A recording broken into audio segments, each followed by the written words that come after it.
Modi government വന്നതിന് ശേഷം എന്തെല്ലാം വാഗ്ദാനങ്ങൾ തന്നു.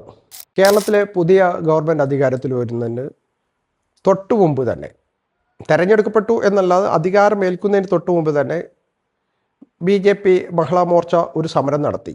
ഇന്ദിരാ വാഗ്ദാന പദ്ധതികൾ എന്ന് പറയുന്ന സ്ത്രീകൾക്ക് KSRTCയിൽ ഫ്രീ യാത്ര നടപ്പിലാക്കിയില്ല എന്ന് പറഞ്ഞുകൊണ്ട് ഒരു പരിഹാസ്യമായ ഒരു സമരം നിന്ന് നമ്മൾ പറയുമ്പോൾ അവരതല്ല, അത് പരിഹാസ്യമല്ല, അത് 15-ാം തീയതി വാഗ്ദാനം ചെയ്തതാണ് എന്ന് പറയുന്നു. നമ്മളൊന്ന് ആലോചിച്ച് നോക്കണം, മോദി ഗവൺമെൻറ് വന്നതിന് ശേഷം എന്തെല്ലാം വാഗ്ദാനങ്ങൾ തന്നു. അതിൻ്റെ ഒരു പ്രാഥമിക പരിശോധനയ്ക്ക് നമ്മൾ തയ്യാറാണെങ്കിൽ പെട്രോൾ, ഡീസൽ, ഇന്ധന വില, അതുപോലെ തന്നെ ഗ്യാസ് വില, സാധനങ്ങളുടെ വില, എല്ലാ വിലകളും ഇന്ത്യൻ റുപ്പീസിൻ്റെ മൂല്യ ശോഷണം, ഇതെല്ലാം നിലനിൽക്കുമ്പോഴാണ് ഇവർ ഈ സമരം ചെയ്തു എന്നുള്ളതാണ് ഏറ്റവും വലിയ അരോചകമായി തോന്നുന്നത്.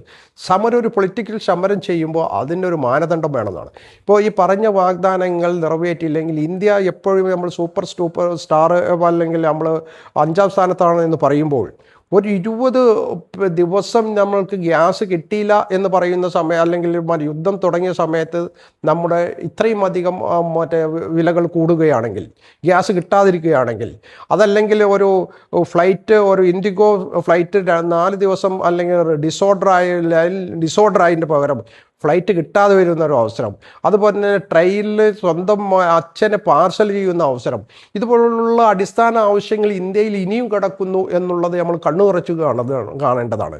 എന്തായാലും ഒരു കാര്യം ഉറപ്പാണ്, 140 കോടി ജനങ്ങളിൽ 10% എത്ര ഉയർച്ച പ്രാപിച്ചാലും ബാക്കിയുള്ള അടിസ്ഥാന വിഭവങ്ങളുടെ അടുത്ത്, അടിസ്ഥാന ജനങ്ങളെ അടുത്ത് സാമ്പത്തിക സ്രോതസ്സുകൾ വരാതെ, അവർക്ക് അവരുടെ ജീവിതത്തിലെ ഉൽപ്പാദന ശേഷി വർദ്ധിപ്പിക്കാതെ നമ്മൾ എത്ര ലോകരാഷ്ട്രങ്ങൾ 1-ാം സ്ഥാനത്ത് എത്തിയാലും നമ്മൾ 90% പട്ടിണിയിലായിരിക്കും എന്നുള്ള കാര്യത്തിൽ സംശയമില്ല. അത് സെൻട്രൽ ഗവൺമെൻറ് അതിൻ്റെ മുൻകൈയിലെടുക്കേണ്ടത്.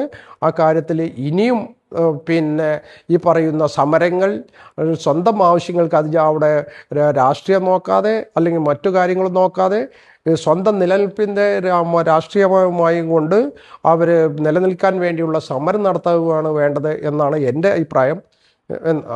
നിങ്ങൾക്ക് നിങ്ങളുടെ അഭിപ്രായം പറയാം.